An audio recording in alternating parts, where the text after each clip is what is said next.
So I wanted to take an opportunity and talk to you a little bit about something that's happened this morning on Facebook and something that's happened in the world, kind of a topical thing. I was wondering if you just listen and be a sounding board for me. Is that something you can do? Yeah, absolutely. So Ricky Ellison wrote an essay called "Shaken Not Stirred," where he talked about literally breaking the glass, that it was a break the glass moment for our country. And what his encouragement is that we need to break the glass as a country and deploy our missile defense to the four winds. That we'd have to go all out and send our missile defenders everywhere and make an all-out budgetary effort to fund missile defense at every turn. And as part of it, he doesn't say it, okay, in the essay that he wrote. But right. If you follow the things that I follow, NASAMS was sold to Ukraine under the Lend-Lease Act, okay, on deferred money. Missile salesmen are getting paid on. Missile salesmen, there's a group of people called missile salesmen. It's not that's their job name, but they're out there, right? They're made to sell missiles, and those guys and gals are celebrating. They're getting paid. The folks like me and you that are working in Huntsville and other places, right? They're not going to like me saying the things that I say. That's all this money's coming in from all of this, okay? But as a human being, what I'm watching us do, if I'm standing and looking at it, I can be an American and watch things happen and say things about it. It's okay. And so what I'm watching is the United States of America claim Ukraine for its own. And the way it's claiming Ukraine for its own is by putting NASAMS in Kiev. In Kiev? Yeah. And however you want to say it, however you want to say the little name or whatever, where we get our boxes from. Right. We're NASAMS is going there. And the minute that we do that, we tie them into our air defense network. Right. Along with the Aegis bases that we have over there in whatever other country that we have, where that other radar is, we just continue to claim more ground, and and it's just an interesting thing, right? It's an interesting thing. People say, well, how can you dare leave Ukraine undefended from Russian aggression? Russia's not out there just, they've propped all this stuff up, all this propaganda. As a professional army, they're not doing all these things that the news media is saying that they've done. They're not responsible. Like they were saying that all these war crimes and all this stuff was going on. It just wasn't true. It was just bullshit. And what it was is that what's happening is there's enough. If you can just get a news story with a headline, that's all they care about. All they want is Americans to go, Russia bad, Russia bad. Well, if you listen to Putin, look, and for this whole time, he's way more coherent than our leadership is, right? I mean, come on. And we send Kamala Harris over to Poland and different places, and she stands up there on a podium 3 months prior to this special military action and invites publicly Ukraine to NATO. And that's the same thing as Russia putting a missile base on Cuba. It's the same thing.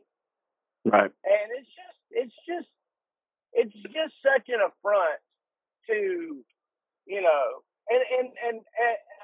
one of the things is that, we have to keep the current world order, right? Which means everybody that's in power, like, are you in power? I'm not in power. Not in power. No, I tell you what, there are certain people that say they're in power. Like my dad would probably say he's in power. Yeah. But Dad's like, well, my retirement's done. I got all the money I need. I live off of it the rest of my life. I got pensions. I got the government. Whatever. Don't mess up no world order. Don't go screwing around with this stuff. Right? That Right. was what my dad would say. Now my kids would say, "You're right, Dad. I don't know what to do about it either, but you're right, Dad. This Yeah. is bullshit. Well, why are we doing this? What is it about us that think we got to go? Whatever, And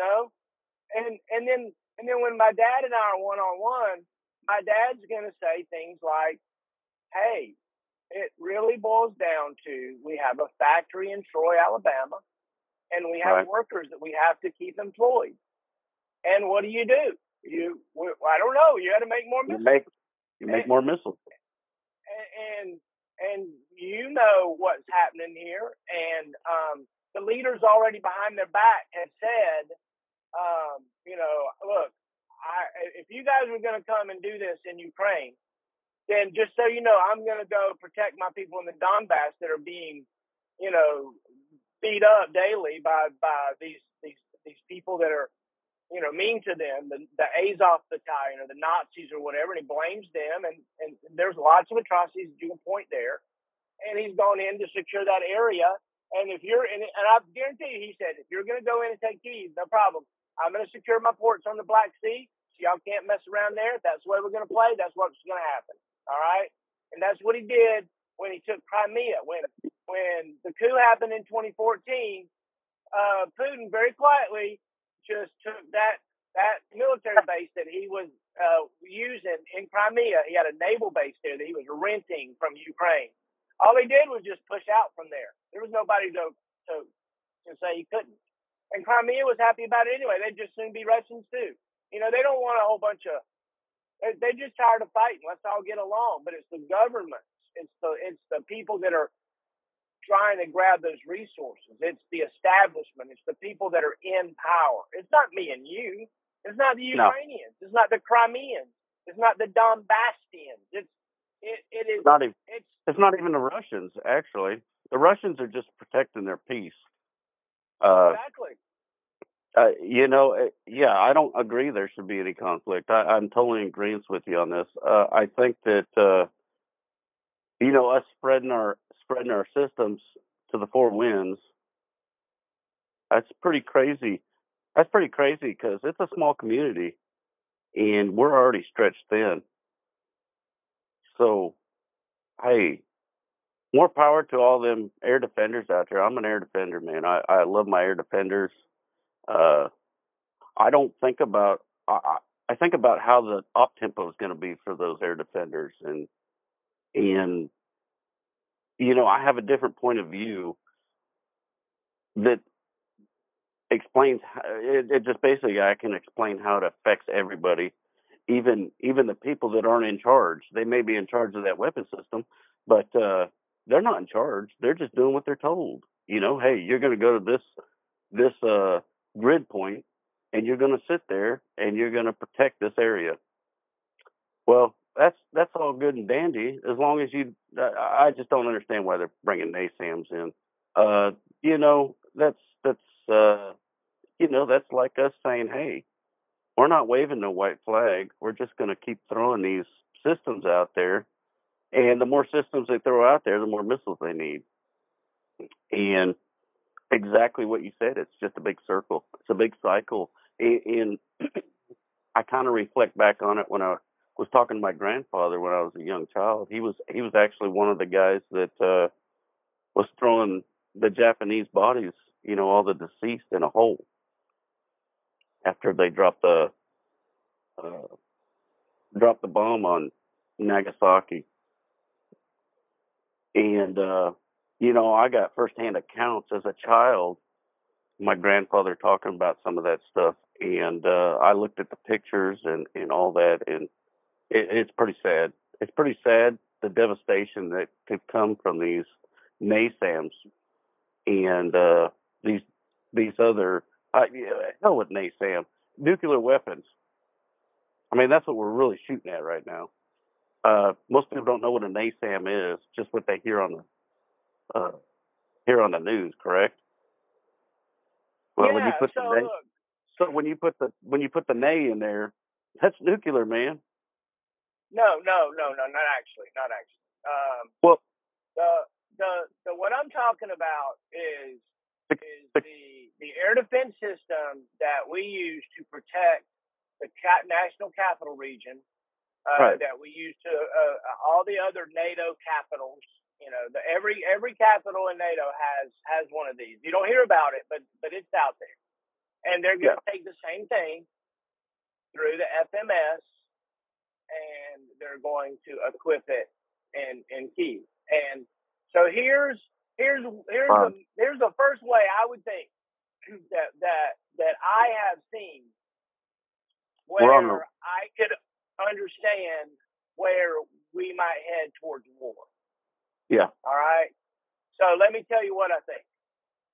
So I think that when we take and put up the first time a piece of equipment comes in to the country that can be absolutely, positively identified as an item of equipment that is key to standing up NASAMS. Maybe it's a radar, maybe it's a control center, maybe, I don't know what that might be. But I could see that being bombed as soon as it hit the country. Right? And then what does that do? What kind of reaction does that create? Exactly. So let's think about it just for a second. So just a caveat off of, I don't even want to caveat, just to explain the nuclear side of it just real quick. That's the next step. You know, I think that's part of it, and I hope it doesn't come to that. I hope it doesn't. But to get back onto what you were saying, Will. Okay, so what I was saying was that when we take and send the system, and it shows up over there, and it is a piece of equipment that we know is part of NASAMS. And remember, Russia's got intelligence too, and Russia knows when it comes in. Okay, they're gonna know. Okay, and everybody does know. I'm gonna tell you, they're gonna blow it up. They're gonna make sure that it's not operable due to some kind of malware or something that they put in there. Maybe they'll say, we don't give a shit. That's the warmongering United States of America. We're gonna stay with our Donbass. We're staying with our Crimea. Well, we draw the borders as necessary, and everybody moves on. Right, that's what may happen. I hope that's what happens, right? Isn't that what we want to happen? Right? We want. Sure. Yeah, what we want. Okay, if this is happening, then what we want is that we will have set it up and done it. Okay, and will have gone through without a hitch. Right? Maybe it's already been operating for a month and we don't even know. Right? Maybe, I don't know. Okay, but the other thing is the minute that it gets turned on. Right? The minute it gets turned on. Right, all of a sudden, all these harms come in and boom, it's gone. Right? You know, maybe a tactical nuke takes it out. Maybe he says, I would just assume nuke the city of Kiev as to have the Americans have it.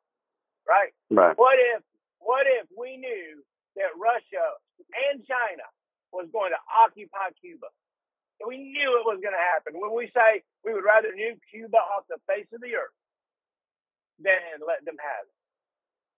I don't know. I just don't know what that might look like. Okay. Yeah. But that's what's happening. We are taking our foreign military prowess, and we are extending. If we're playing Risk, if we're playing a war game, we are pushing our forces out.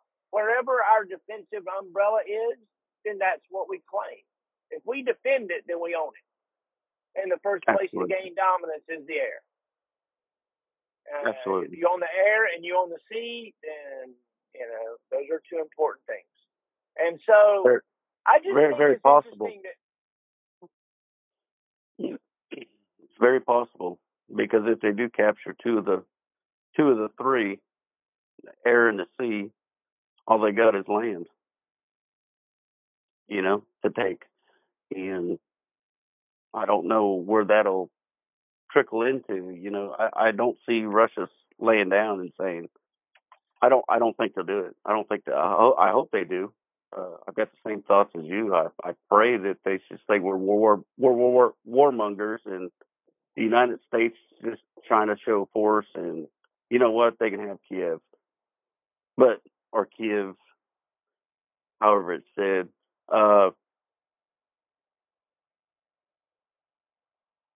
But at the same time, yeah, there's a possibility that could trickle over, like you're saying.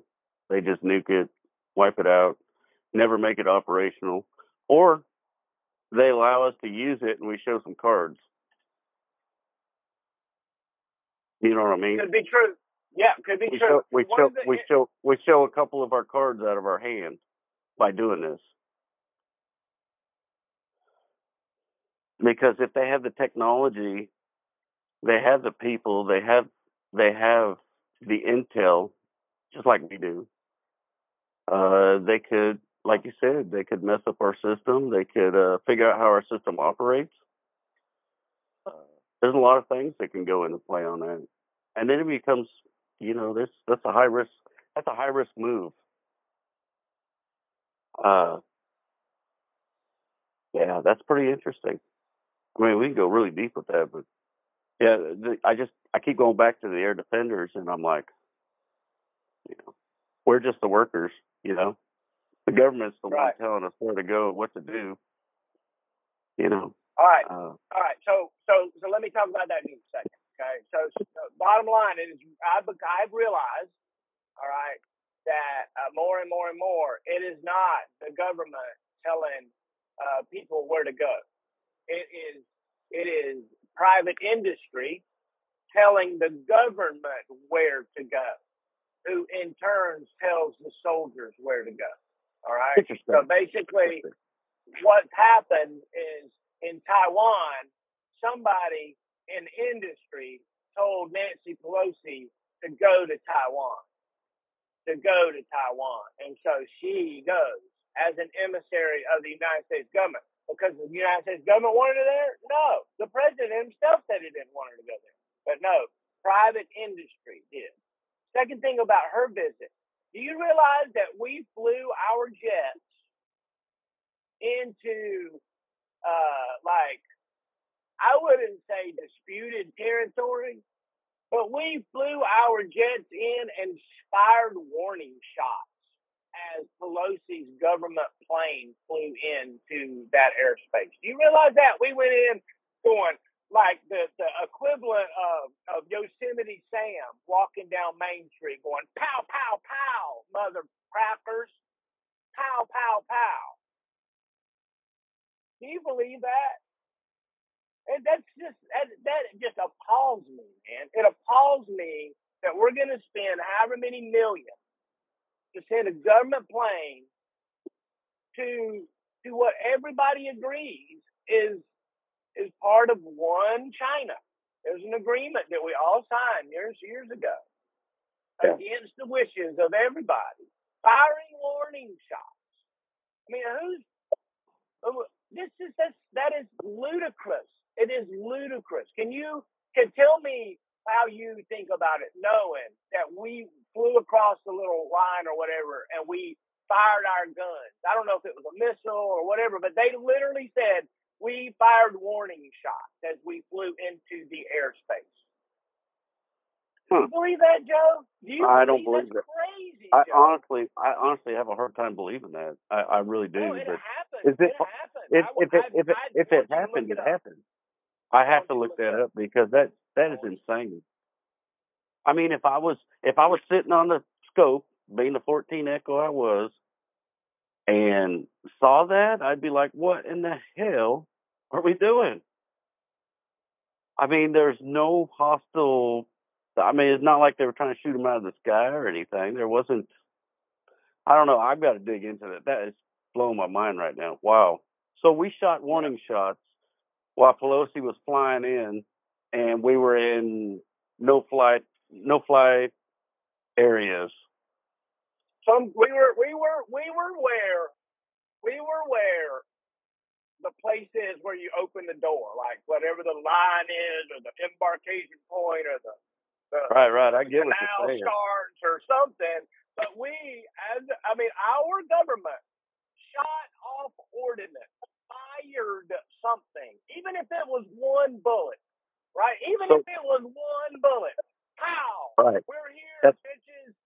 unacceptable. That is not the way we play. I have a hard time believing that, and I need you to send me that link because I want to talk about this some more.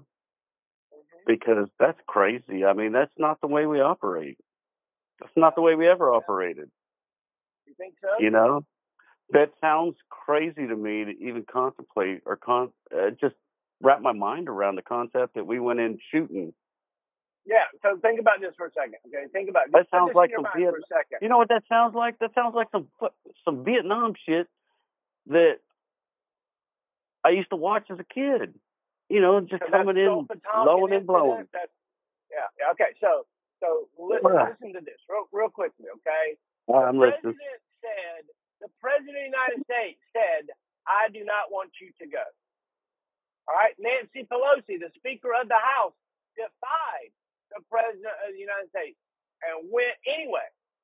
Then somebody, I don't know who, somebody ordered warning shots to be fired as they entered the area.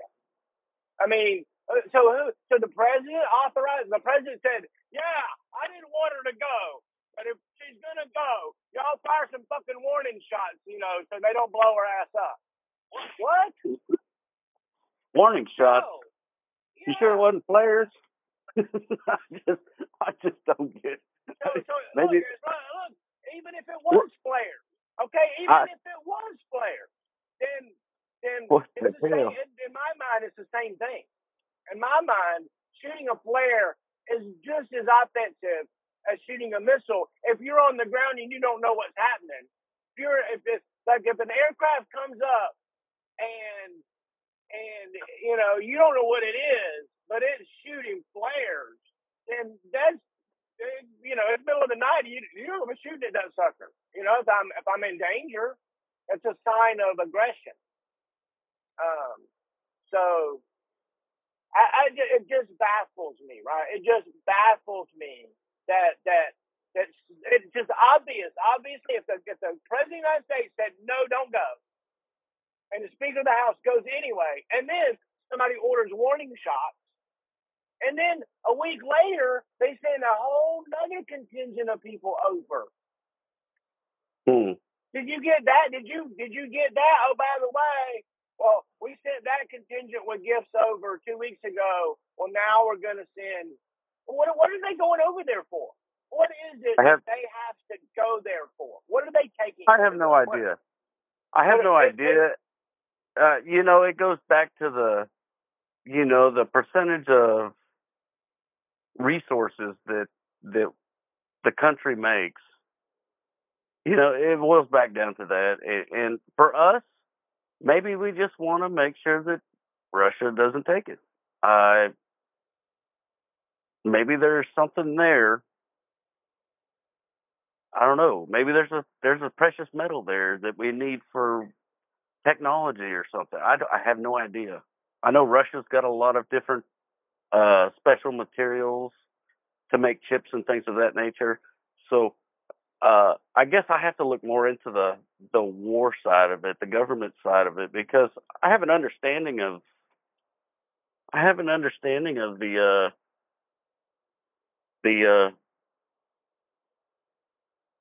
oh, sorry. I have an understanding of I'm being interrupted here. Go on. I'm trying to finish this up here. All the resources and things of nature. I'm sorry, I'm totally messing this up, but the resources, it's a large percentage.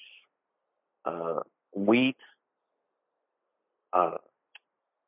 What they're lacking is the oil from Russia to kind of heat the countries all the way through into Germany.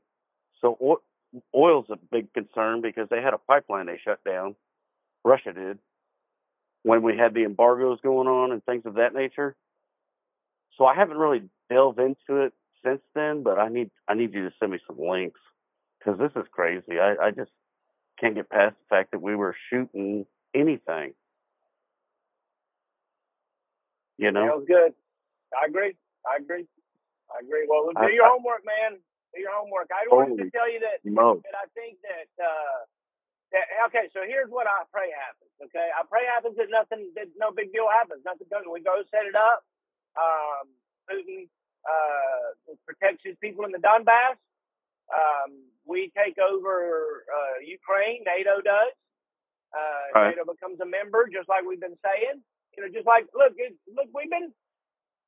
I just think it's one of the things that I hate about all of this is that we're pointing the finger at Putin, calling him bad. Okay, but we're the ones that, we're the ones that've been sending them bombs and feeding the Azov battalion weapons and missiles for years, way back, even before 2014. We caused the coup in Ukraine. We did. There's no doubt about it. No doubt about it. And we invited Ukraine into NATO. No doubt about it. We did. And that's what's caused it. It has nothing to do with anything other than that. It has. Right. So basically what happened was Putin said, I'm going to do a special military action. I'm going to secure my people in Donbass. I'm going to make sure I got a great hold on Crimea, and we'll figure it out. Okay? Y'all were unable to keep doing in accordance with the Minsk Accords, and I just don't know what else to do. If you read the Minsk Accords, it's really kind of pitiful what was happening and what we agreed was happening and agreed to do things differently, but we did not uphold our end of the bargain at all. Right. And nobody's talking about it. Nobody's about, that's so 2014. Well, hey, the thing is that, look, all the missile salesman wants to do is one thing: sell a missile. All right, sell a missile. All somebody who makes missiles in a factory wants to do is keep their job. And look, Lockheed, instead of saying NATO, then all we need to say from now on is Lockheed. Instead of saying USA, we don't need to say USA. We just need to say Lockheed. Lockheed. Because that's Lockheed. That's what we are. We're Lockheed. Our country's name is Lockheed. It might as well be Lockheed and Raytheon. The LRA, Lockheed Raytheon of America. We're not the USA. We're the LRA. And it's pitiful, man. It's pitiful. Now look, I'm a soldier, dude. I stood in the gap, but I was an air defender that was freaking deployed and watched my brothers being deployed and doing missions that we had no business doing. So that it was crazy. At every turn, we find ourselves at the forefront of anything, and you know it, and I know it. It's like, where are we going? Oh, where's that at? Oh. And then you look around and you're like, oh, look at that shit. I see what I'm defending. Because as a Patriot guy, you're not far away from it. You realize what it is, right? Yeah, we know what it is. We know where all the assets are. We know all that stuff. And what you're doing is you're protecting these different places from terrorism by missile, right? Terrorism by missile. You lob missiles in, and hopefully you can kill the whoever. But if you don't, if nothing else, you'll. But it has to do with retaliation for other stuff. The bad guys aren't just lobbing missiles at us. We'll go blow their asses up. It's all retaliation. Right. Everything is done tit for tat, right? You blew up Ayatollah ho, right? And so now we're blowing up your friggin' garage, in downtown, whatever. And it has nothing to do with the target. It has everything to do with just the effect, right? It doesn't matter who we blew up. All we need to be able to say is, I blew up so-and-so mosque or so-and-so church or so-and-so whatever. And now we're watching our country divide itself now over left and right, over, we're bringing ourselves up to a fervor of war about whether you're a Democrat or a Republican, whether you think that we should have universal health care or pay for our own, whether we should, allow ladies to make their own choices about their health care, or if we should, demand that you can't kill a baby. It's very interesting. It's very interesting to be where we're at, and at every turn, all we're trying to do, each of us individually, is not find a way to come together and talk about things. We're pointing the fingers and saying we've got to do something about this or that. It's not like you posted about, having your house be your home and God and things, a little while ago. And if you're not inclusive at home, then it's very easy to point at Ukraine and go, ooh, blow them up. We hate Russia, bad, Russia bad, we'll blow them up. Because it gives you a chance to root for something that, like, what do you do, when it's not football season? Well, you root for USA in the fight for Ukraine. But then, next week Alabama's going to be playing. So I can root for them and not have to root for Ukraine or whatever. It's weird, right? It's kind of weird. Yeah, the people of this country, some of us want to stick our heads in the sand. We don't want to deal with it. We're going to just say it's not in our backyard, so it's not a big deal. And being that we're both served in the military together, it's not that way. I mean, all I want is my little piece of my pie that I'm supposed to have the rest of my life, and it's not even mine. I'm paying for it. I get it, but it's not mine. That's where you start going into that spiritual elevation, and you're like, come on, guys. Let's all just get along. We don't have to cut each other off. We don't have to. It's just everything is just, I'm telling you, it's like we're going so far deep south with the negativity. I'm not saying south like south in the United States. I'm just saying everything's going downhill. And if we don't start stepping up and making this issue or these issues known, and you know what, have the courtesy to say, hey man, I don't mind that you're the way you are. Hey, you're you, and I want you to live that way. So hey, I shouldn't be judging anybody. You do your thing and I do mine. And a lot of people just stick their heads in the ground. I totally agree. So, they paint the picture that Russia is just running around indiscriminately bombing people and doing that. And I know better. They're a professional army just like we are. They have rules and procedures and all kinds of things, right? It's the Azov battalion and the Ukrainians and the separatists and there's people doing sabotage now, and they're doing all kinds of things, everything they can do to mess up Russia. And the thing is being a guerrilla doesn't make you right. Being a freedom fighter doesn't make you free.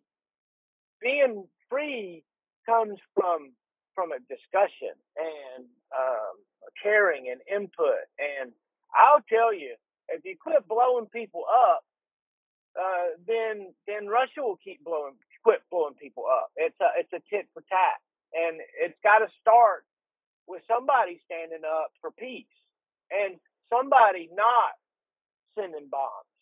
Right? You're absolutely right.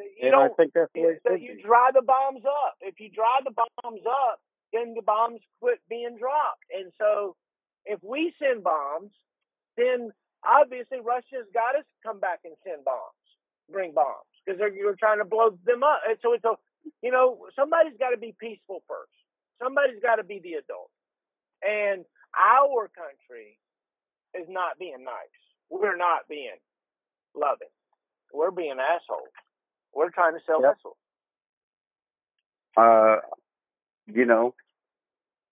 The way I was breathed into the military is that we build these things because advancement is always there, obviously. So I was bred into it via, we continue to make our systems more advanced, our missiles more capable of hitting a target.